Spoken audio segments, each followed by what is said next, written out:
Shalom and welcome to the One Pasuk podcast, where the rabbis at Congregation Avas Torah each share an insight on one particular pasuk from the parsha and reflect on each other's ideas. Rabbinic banter, I like to call it. I am Chaim Pupko, and I am joined by my dear friends and teammates, Rabbi Daniel Goldberg Shalom. and Rabbi Morty Jesus. Shalom. If you'd like to sponsor an upcoming episode, please contact the shul. All right, here we go.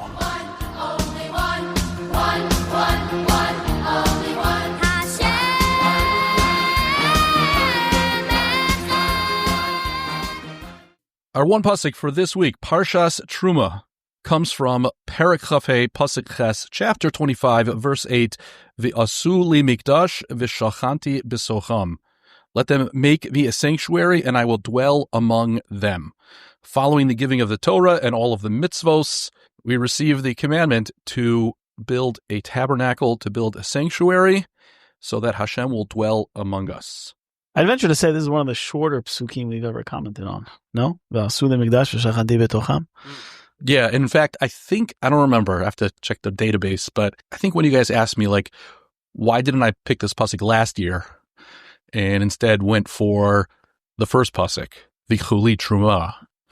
And I think it was because, like, I don't know, I felt it's obvious, let's break out of our comfort zone a little bit. But then some parshas later, I realized, no, we need to go for the psukim that are in our comfort zone. We love our comfort zone.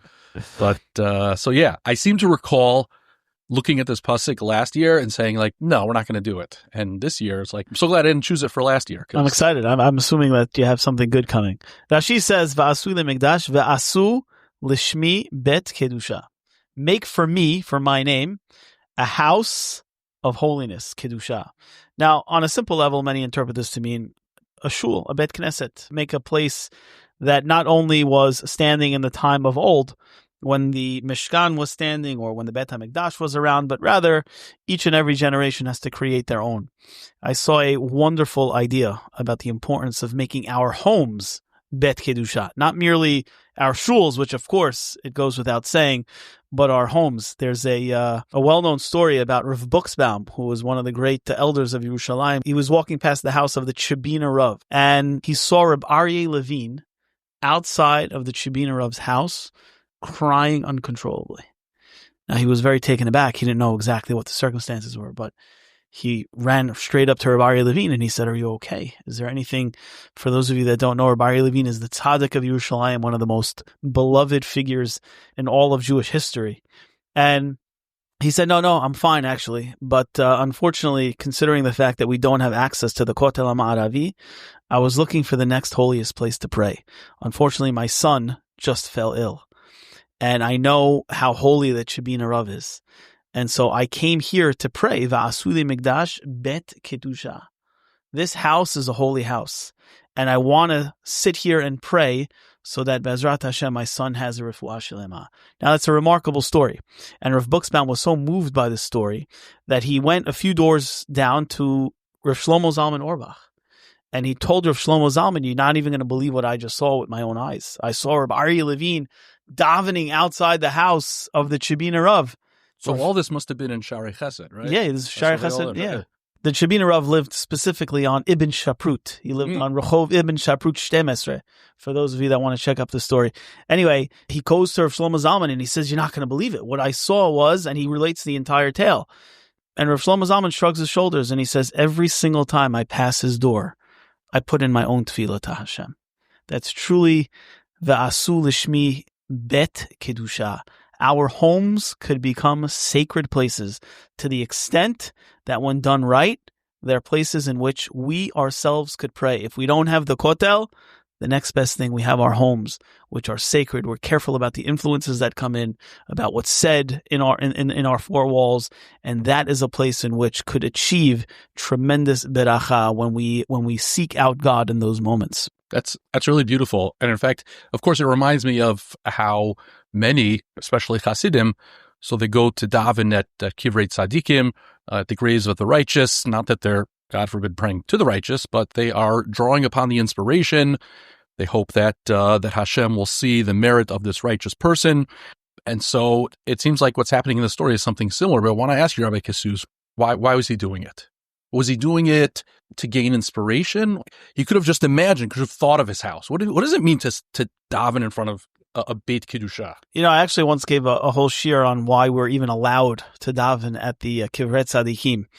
And one of the classic thoughts is, I guess, to modernize the mashal, we all know that there are certain places that have great Wi-Fi.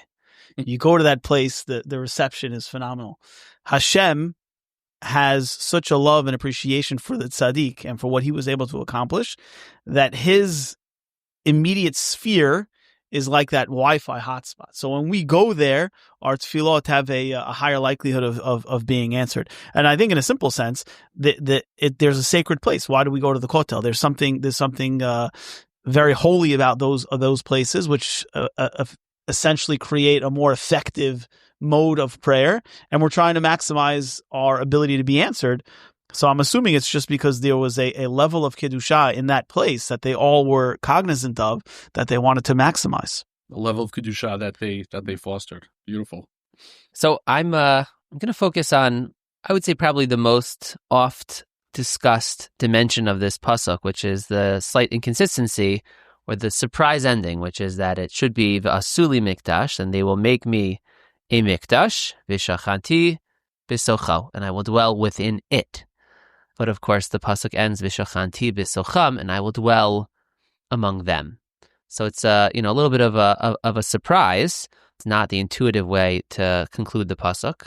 And I wanted to just offer, there's a lot of different ways to understand this very profound little knetch. I want to explain this pasuk according to a beautiful pshat by the Meshech Chachma, who says that the Torah is essentially downplaying the significance of the structure of the Mishkan vis-a-vis the Jewish people. Meaning, you're going to see this edifice, and you're going to put a lot of effort into making it exactly as it must be, and it is going to be a sacred place. But the Kedusha and the connection to the Ribono Shel Olam, it doesn't come from the fabric and from the wood and from the metal. It comes from the Jewish people. V'asuli mikdash, but v'shachanti b'socham. It's really about you.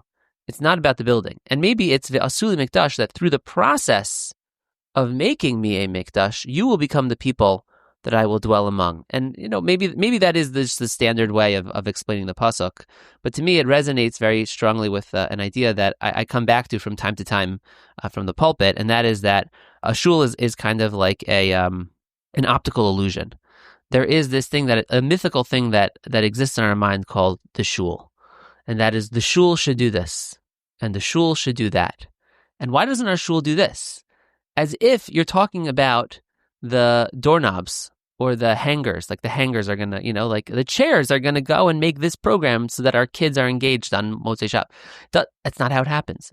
Our shul, the shul, is the rabbis and the lay leaders and the rank and file, the people who walk in here. And if something needs to get done, it gets done by one of us, broadly defined, one of you listening and us in this building. There is no the shul. There is us. We imbue the shul with Kedusha, and we make the magic of this place. Right? I'm not trying to say, of course, that a shul doesn't have intrinsic Kedusha. Of course, a shul does have. There are dinim. There's ways in which this place is, of course, intrinsically special. But you can't lose sight. You can't imagine that it works on its own. You just wind up the machine, and you have a shul and you have a makom kat. No, asuli mikdash v'shachanti v'socham. You have to do it. You make it happen. It's beautiful. And in fact, I wanted to address the same question that Rabbi Goldberg addressed, but take it in a slightly different direction. Definitely some overlap. V'asuli mikdash v'shachanti b'socham. Make for me a mikdash, a sanctuary, which is in the singular, and I will dwell among them in the plural. How do we understand that? So some suggest that what it means is that if we create this mikdash, if we build this sanctuary, then Hashem will dwell not in the sanctuary, but within the camp of Israel, in the desert, within the Jewish people, that Hashem will dwell amongst all of us. And the Alshich has a fascinating question on that approach, that it's a beautiful idea, but it seems to contradict what it says a little bit later on, a few psukim later on, when it says that when you create the Aron v'no'anti l'chasham, that Hashem will manifest his presence there, above the Aron, in the center of the Mikdash, in the center of the Mishkan. So Hashem is not going to dwell everywhere. Hashem is not going to dwell throughout the camp, throughout the Jewish people. No, Hashem's going to dwell in a specific place. And so what the Alshich suggests, and I think it's a beautiful idea, which is very similar to what Rabbi Goldberg spoke about, is that, no, what it means is that what we do throughout the Jewish world, throughout the Jewish camp in the desert, what we do guarantees that Hashem will dwell in the Mishkan, that Hashem will dwell in our midst. Hashem may not manifest himself as intensely in every single place that we are, but if we do what we do, we power the Mishkan, as it were. We create that space. We cultivate a holiness within our community that allows Hashem to dwell in our midst, to dwell in our middle. And I've always felt this is actually a beautiful metaphor for how we contribute to the shul, not just in direct ways, but in indirect ways. That when we live together in a community and each one of us builds a home grounded on the same values, raising our children in similar ways, and practicing the mitzvos in a similar way, we are cultivating a certain environment that extends beyond the four walls of our house. We're cultivating a certain sanctity. And that sanctity is most apparent when you're in shul, when we're all together and we see us all together. And so there are so many ways to contribute to the shul, to the sanctity of the community. Some are more direct by actually showing up, by davening, by learning, by participating in the programs. But we're also contributing to the overall kedusha, the overall sanctity of the community beyond the shul and everything that we do. And I think that also just is captured so beautifully by the fact that V'no'anti l'chasham, it's Hashem's expression, it's his appearing on top of the Aron between the Kruvim. Right, mibein shnei hakruvim, right? That Hashem is there between the Kruvim. We know, the Gemara tells us that when Bnei Yisrael were doing the will of Hashem, the Kruvim would face each other. And when they were not, they would not face each other. So that's almost like a microcosm of what you're saying, that we create this context that then facilitates the Ribono Shalom Shechina being present at the very core. Which actually reminds me of a magnificent vort I once heard. Ironically, at the time of the destruction of the Beit HaMikdash, when they walked into the temple, they actually saw the Keruvim facing one another, which is strange because at that moment Hashem was so upset that he destroyed the Beit HaMikdash. And if I recall correctly, I heard once from Rabbi Kalish that he said often we misunderstand our relationship with Hashem.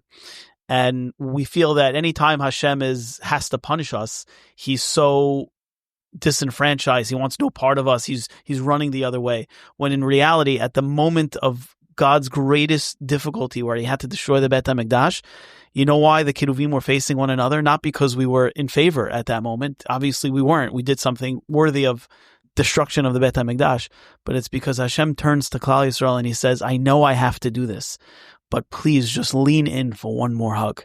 I want to have that relationship with you. This is a punishment. It has to be done. But that does not mean that our relationship in any way is compromised. I still love Bnei Israel as much as I possibly can.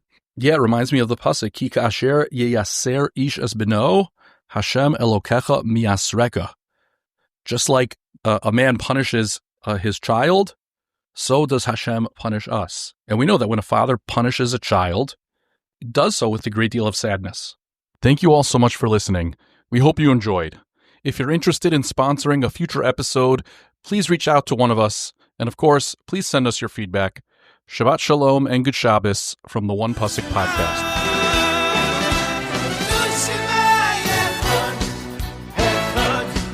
Hashem